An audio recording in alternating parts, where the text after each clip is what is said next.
Professor Ivan van Sertima of Rutgers University, Professor Joseph Ben Yekinen of Cornell University, and Professor John Henrik Clark of Hunter College. Our historic excavations will begin or continue right after these words. At a time when Europe at its very best could not produce a machine with a temperature blast in the blast furnaces of more than 1600 degrees centigrade, they found in that area where they were producing steel that there were higher population densities than there are today. Tanzania, in fact, supported comfortably certain population densities which it cannot support today. One of the things that we do not seem to understand is that colonialism in some places actually destroyed African soil. Machines were introduced that were totally inappropriate to that world and that destroyed possibilities. In Tanzania, for example, you find 4.5 million heads of cattle in the interior of Tanzania. Within a matter of a century after colonialism, all that cattle disappeared, and things were introduced that were not in Tanzania at the time, or did not take on epidemic proportions. Rinder pest, smallpox, jigger fleas, all these things were introduced under the colonial period. It is usually assumed that these diseases just took over as a result of the backwardness of Africans.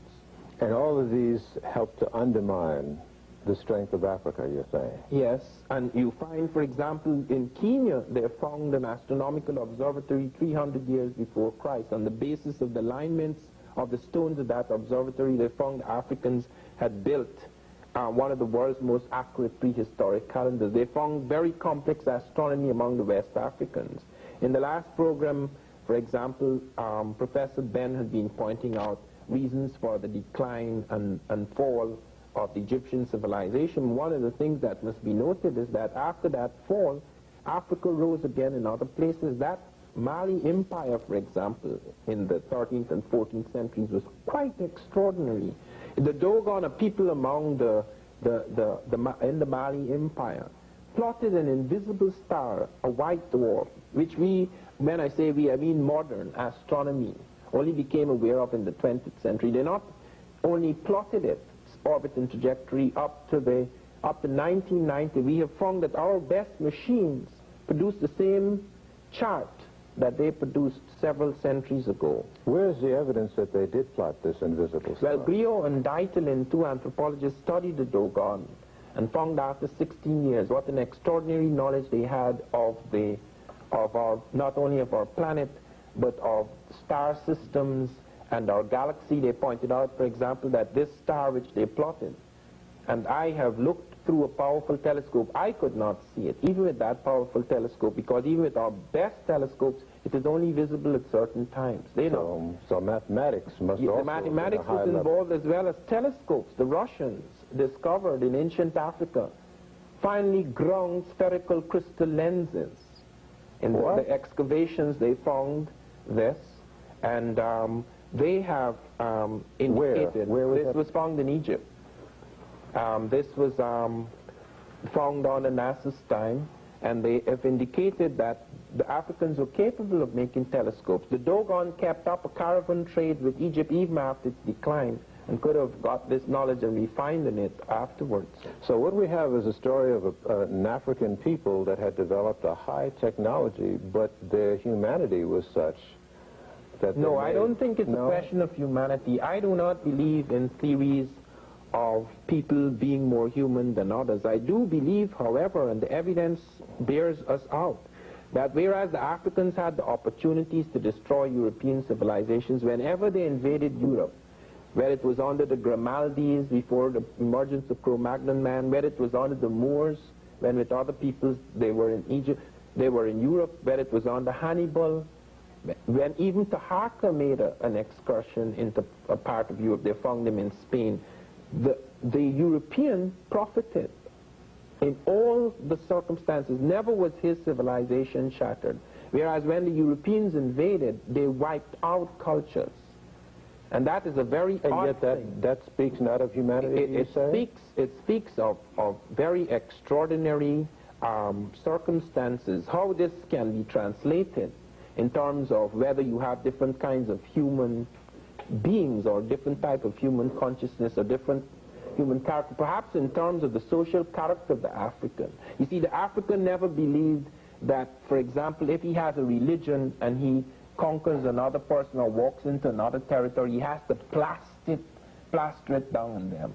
The times when these invasions were made, it was times when Europe thought, or at least she liked to think, in order to cover up, to assuage her guilty conscience, that she could say, well, look, I've come on the name of Christ, in the name of God, to save these souls, so that she, therefore, found it necessary to wipe out everything. Like, for example, in America, she destroyed all the books in America except 3. Well, did the African ever do that? They never did that Europe? because...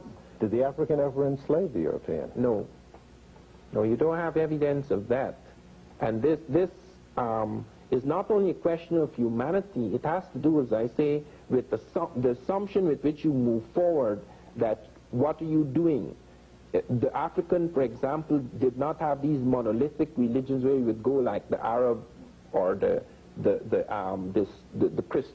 Christians, the European Christians, when they distorted Christianity, would go and say, in the name of such and such, I'm going to wipe you out. I don't think the African invader ever operated under those premises, so that you can have a totally different kind of impact occurring. Okay. Let's talk about some of the vast resources on the African continent and how they were exploited and utilized by the African. Well, they have found, for example, in medicine, extraordinary things occurring in African medicine. I'm not just talking about the witch doctor. In the Edinburgh Journal, for example, they noted the Africans were the first in cesarean operations. They have a picture of it in my recent Journal of African Civilizations, that they had invented a vaccine for smallpox before the Europeans, that they were using tetracycline consciously before the Europeans, that they were the first people to have standardized medicinal doses in Egypt, a socialized medicine. I thought tetracycline was a relatively modern drug. No, 14 centuries ago, they have found Africans using the tetracycline. They found the yellow-green flash in their bones. And they found where they were using that tetracycline, there's the lowest incidence of infectious disease in an ancient population. Do they know how it was administered? No, they found it first in their grain bin, so that it may have started as an accident, but then the Africans became aware of it and started to use it in medicinal doses. We also have evidence of mathematical systems, and this is one of the things that one finds so frustrating, that in most of the anthropological and archaeological records, or anthropological and historical records, you do not there's no mention of African mathematical systems. Work has been done showing that these mathematical systems were highly complex, particularly among the people like the Yoruba, etc. And some of them were on the verge of computers before the Holocaust. And you wonder why are these things not mentioned. The reason why they're not mentioned is that most of the studies of Africans were done in small communities, survival communities. Studies at the core and centers of major African civilizations, few of these have been done, and even when done, they haven't been done in terms of technology, because it was assumed that they did not have a technology. Their resources are incredible. South Africa has still retained control, and in that sense, Africa has only gained the paper independence. South Africa controls the world's diamonds, the world's gold. 23 million ounces of gold are produced in South Africa a year. Zimbabwe and Ghana has only 1 million.